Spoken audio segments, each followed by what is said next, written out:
Okay, so this is video number 2 this morning, and I might ramble more in this one, so more.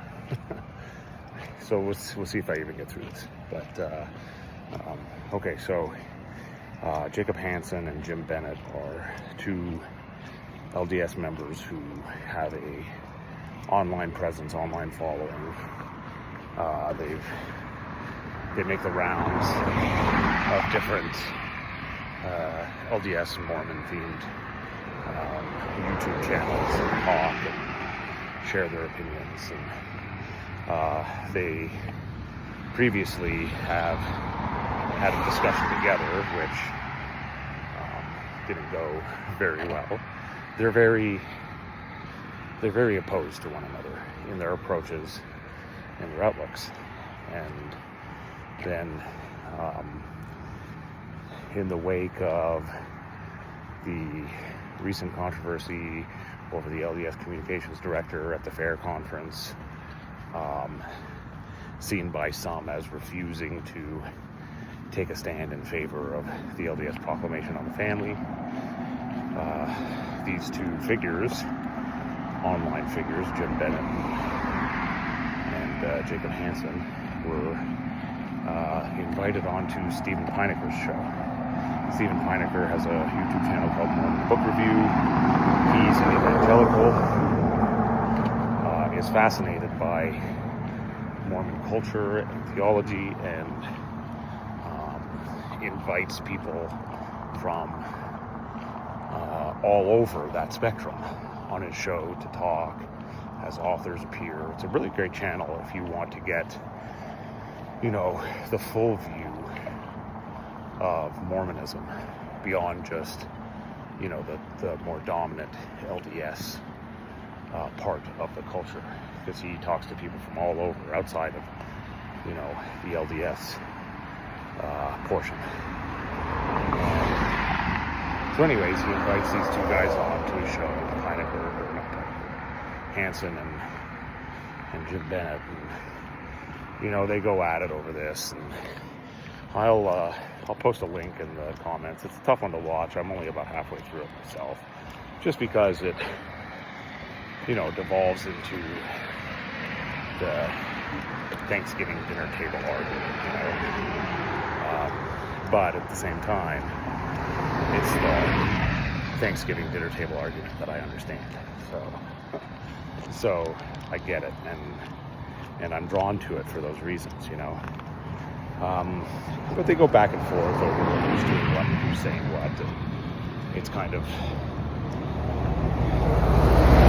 I don't know. There are some interesting things to get into with that, so a lot of times in these circles you get this notion. So what Bennett does in this is he uses the notion of the brethren, which are the leaders of the LDS Church, the 12 apostles and the first presidency, to kind of beat Jacob Hansen over the head. And this is something that happens a lot in LDS circles.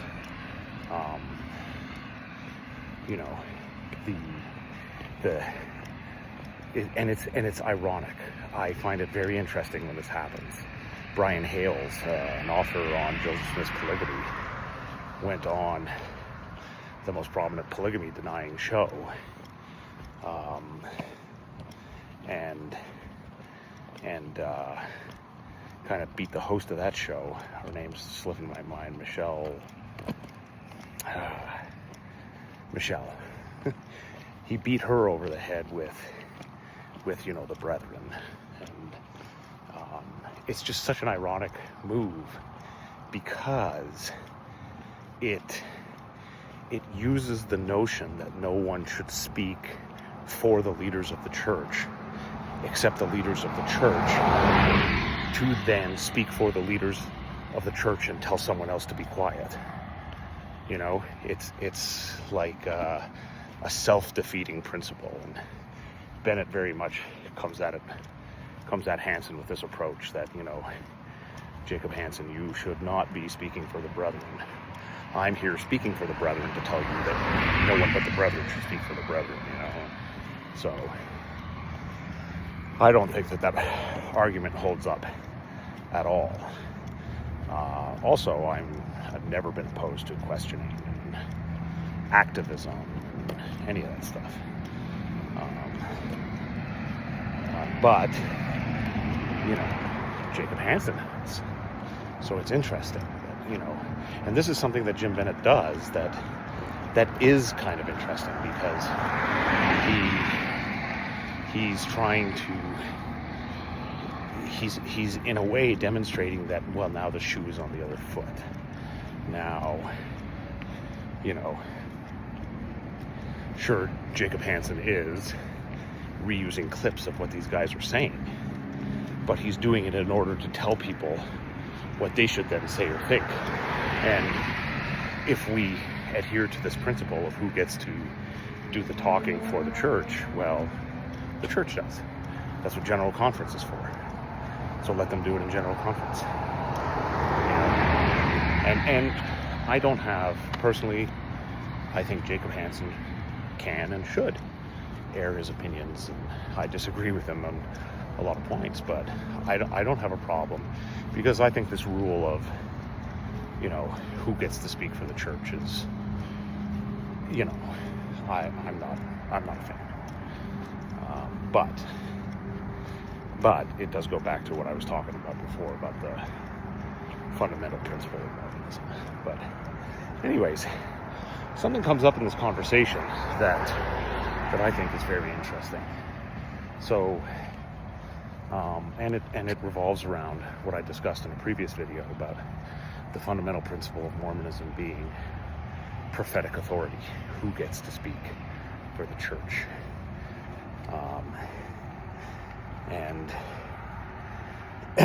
And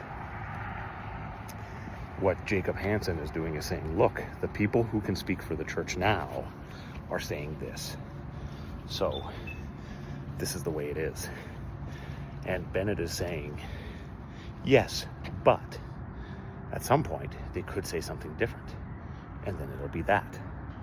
And it's not my prerogative to say that they could never say anything different.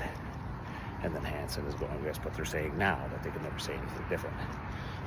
And Bennett's saying, yes, now, but who's to say that that won't change? You know, and so it's kind of a, you know, argument that is never going to be resolved between these two. But, you know, when this comes up, in order to clarify, Pinecker interrupts, and because they're talking about the proclamation of the family, and they're talking about gay marriage. Will gay marriage ever be allowed? Which Hansen firmly says no, and Bennett says he doesn't think it ever will, but if it does, then it will. So Pinecker interrupts to try to demonstrate change in the idea of marriage across Mormon history, and he turns to polygamy, and he says that, you know, polygamy defined marriage differently, to which Jacob Hansen replies, no. Actually, the church defines polygamy as a union between one man and one woman, and defines marriage as a union between one man and one woman. And all that polygamy is multiple unions between one man and one woman. And so it does not redefine the family. And I think that that is a very, very flawed argument, because it's an argument that only functions in an idealized context. As soon as that idea bumps up against the practice of polygamy, so the principle of polygamy, it can be held as that. But as soon as that principle bumps up against the practice, we see that that is not the case at all. And it makes the principle and the distinction between principle and practice completely irrelevant. The practice becomes the principle. And so I commented this on Jacob Hansen's video, and not he or anyone else has replied yet. But this would be my question in regards to that. If polygamy does not change the definition of marriage and the family, then why did, and maybe I'm incorrect, if I am, somebody correct me, but it's my understanding that in the 19th century, church leaders over the pulpit, the brethren, taught that polygamy was essential to the highest degree of exaltation. So in LDS theology, multiple levels of heaven it's not really a good description of it, but that's kind of the idea. And to get to the highest level, they would teach that you had to practice polygamy. You had to have polygamous marriages. And so right away, just in principle, in the 19th century, they are distinguishing a difference between a single union between one man and one woman and multiple unions between one man and one woman. So right away, the principle, the way it's taught, changes the definition of marriage. But then, like I said, there's also the practice. How is this practiced? Is there a hierarchy among the wives in polygamous marriages? Well, it probably depends. There's probably a lot of variation. I'm not super well read on polygamy. So anybody who's more well read, please correct me if I'm wrong. But from what I understand, there's a lot of variation in how it's practiced. But some of the ways it's practiced, there's a hierarchy of the wives. There's a first wife, and she's like the head wife.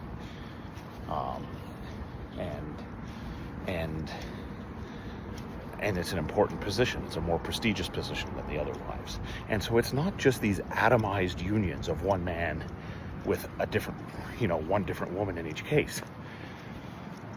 These are functioning together and redefining marriage.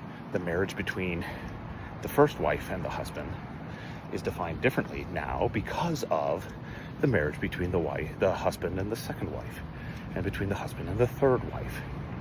So it does change. And then what about the siblings? Now marriage and family are defined differently because you have these siblings from different mothers who are family through marriage, who make up a household. So it's redefining marriage and family. And then on top of that, you could turn around and say, well, okay, but this definition of marriage is wrong. They were incorrect. It was an erroneous definition of marriage, and that has since changed. We no longer practice polygamy in the same way. We've, come closer to what it should be. But then you still see this changing concept of marriage and of family.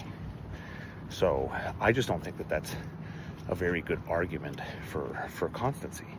But Jacob Hansen does this, where he tries to rely on this collective prophetic witness, where he can blur the edges between periods, between actors, and say, oh look, they're all saying the same thing. For example, he tries to say that in order to say that marriage can be defined differently, that gay marriage can be accepted, you would then have to contradict everything that every prophet has said. And that's erroneous, because the concept of gay marriage is a very modern one. And so outside of the modern era, no one is talking about gay marriage. Now that doesn't mean that they would be okay with it. That doesn't mean that if they were introduced to it, they would be in favor of it. They would probably be opposed to it. But it's not a concept that they're dealing with. And so, technically, no, you are not contradicting them on the issue of gay marriage, because they're not talking about gay marriage. You have to make them talk about gay marriage. You have to shoehorn what they're saying into also being about gay marriage. And so you're just casting yourself backwards and finding yourself in history in order to justify who you are. So I just don't think those arguments function. But again, maybe I'm wrong. Feel free to correct me if you know better.